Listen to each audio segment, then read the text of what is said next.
আমরা যদি শয়তানের কাছে আমাদের আত্মা বন্ধক রাখি তাহলে আমরা যা চাবো তাই দেবে শয়তান। সব দেবে, তার চেয়েও বেশি। আপনি যদি চান যে আপনার রাতারাতি আপনার স্মৃতি ফিরে আসুক, তাহলে মিরাকেল ছাড়া আমি আর কোনো পথ দেখতে পাচ্ছি না ম্যাডাম। অনেক প্রশ্ন তোর মনে, আর সেই সব প্রশ্নের উত্তর ফুলমুরারি কাব্যেই আছে।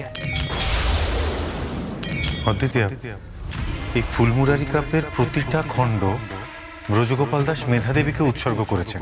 বলছি মেধা দেবীটাকে? মেধা দেবী মা সরস্বতীর আরেক নাম।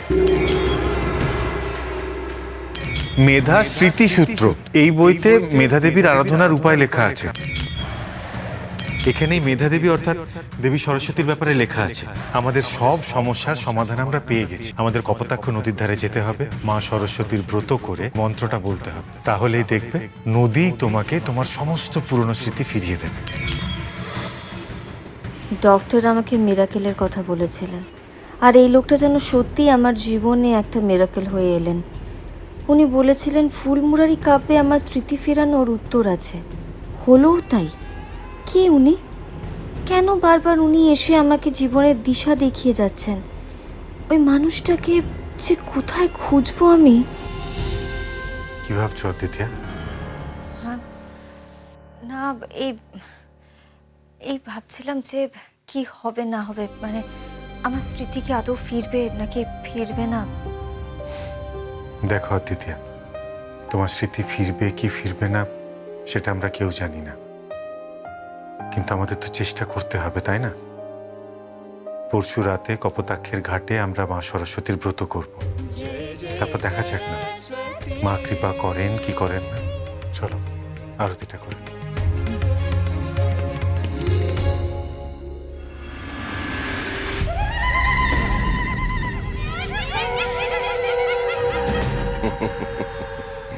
হ্যাঁ, তোদের দুজনের হাত দেখেই যা বুঝছি সময়টা তো তোদের একদমই ভালো যাচ্ছে না, তাই না রে? অসম্মান অপমান তোদের তো ঘিরে ধরেছে, তাই না? হ্যাঁ, ঠিক বলেছেন বাবা, ঠিক বলেছেন। অসম্মান তো নিত্যদিন লেগেই আছে, আর হাতেও না একদম টাকা পয়সা নেই বাবা। বলছি আপনি আমাদের একটা প্রতিকার বলে দিন না। হ্যাঁ, তা বলে দেবো বই কি। তোরা যখন একবার আমার কাছে এসে পড়েছিস তখন আমি সব প্রতিকার বলে দেবো। তোদের নাম হবে, অর্থ হবে, যশ হবে, প্রতিপত্তি হবে, সব হবে। শুধু তার বদলে তোদের অন্য একটা রাস্তা বেছে নিতে হবে। কি রাস্তা গুরুদেব?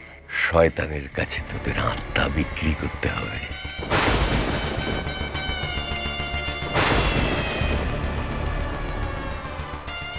আপনি কি বলছেন গুরুদেব?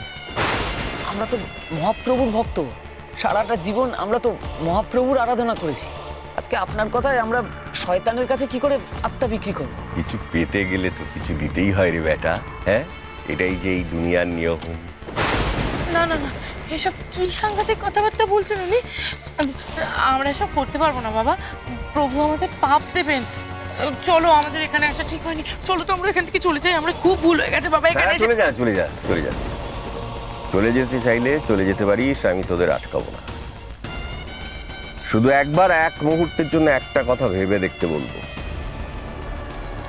এতদিন ধরে প্রভুর আরাধনা করে তোরা কি পেয়েছিস? হ্যাঁ, সংসারের জন্য প্রাণপাত করে খেটে যেটুকু সম্মান প্রাপ্য সেইটুকু পেয়েছিস? কোনোদিন পেয়েছিস? হ্যাঁ, তোর ভাই গোরাচাঁদ আর তার স্ত্রী অদ্বিতীয়া, তারাই তো তোদের দুজনের জায়গায় দখল করে রেখেছে। আপনি গোড়ার কথা কি করে জানলেন? আমরা তো গোড়ার কথা আপনাকে বলিনি। তোরা কেন বলবি রে বেটা? তোদের কেন মুখ ফুটে বলতে হবে? হ্যাঁ, আমার ক্ষমতায় আমি সবটুকু জেনে নিয়েছি, আর আমার আরাধ্য শয়তান আমাকে সেই ক্ষমতা দিয়েছেন। তোদের দুজনের হাত এক ঝলক দেখেই আমি তোদের অতীত, বর্তমান, ভবিষ্যৎ সবটুকু জেনে নিয়েছি। যেমন এই একটু আগেই দেখলাম গোরাচাঁদ তার স্ত্রী অদ্বিতীয়াকে নিয়ে যাচ্ছে কপোতাক্ষের তীরে তার স্মৃতি ফেরাবে বলে। আর একবার যদি এই অদ্বিতীয়ার স্মৃতি ফিরে আসে ওই বাড়িতে, তোদের দুজনের জায়গাটা আর একটু নড়বড়ে হয়ে যাবে। আমার দিকে তাকাবি সম্ভব। এবার মনে করে দেখ তো, এতদিন ধরে তোর সঙ্গে ওই বাড়িতে ঠিক কি কি অন্যায় হয়েছে। মনে করে দেখ, মনে করে দেখ। রূপ যে বইটার খোঁজ করছিল ওইটা আমি আজকে লাইব্রেরি থেকে নিয়ে গিয়ে একটা দালালকে বিক্রি করে দিয়েছি। আমাকে ক্ষমা করে দাও দাদু, আমি ভুল করে ফেলেছি মা, আমি ভুল করে ফেলেছি। আমি তোমার পায়ে ধরে বলছি আমি কখনো এরকম করবো না। আমি বুঝতে পারিনি। আমি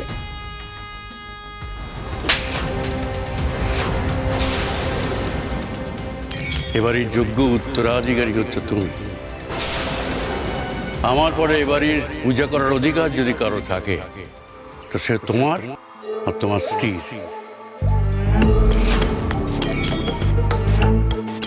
মহাপ্রভুর পা ছুঁয়ে বল দাদা, ওই মেধা স্মৃতিসূত্র বইটা তুই কোথায় আর কাকে বিক্রি করেছিস?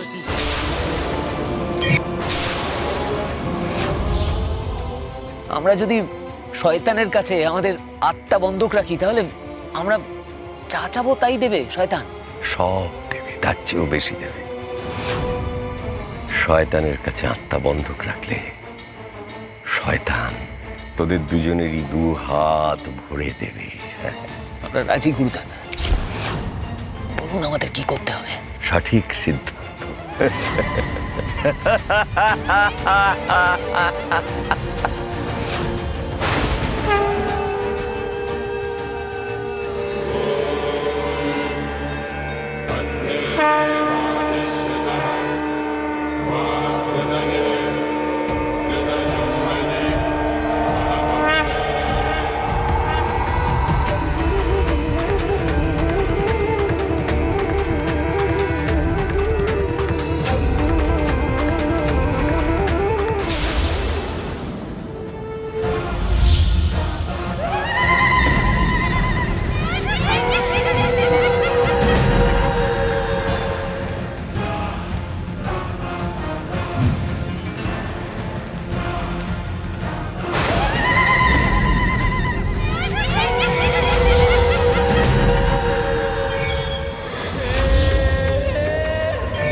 এসো প্রভু, এসো অন্ধকারের রাজা, এসো।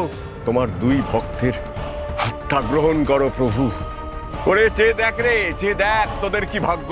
তোরা জীবদ্দশায় স্বয়ং শয়তানের দর্শন পেলি, 2 চোখ ধরে দেখ দেখ দেখ।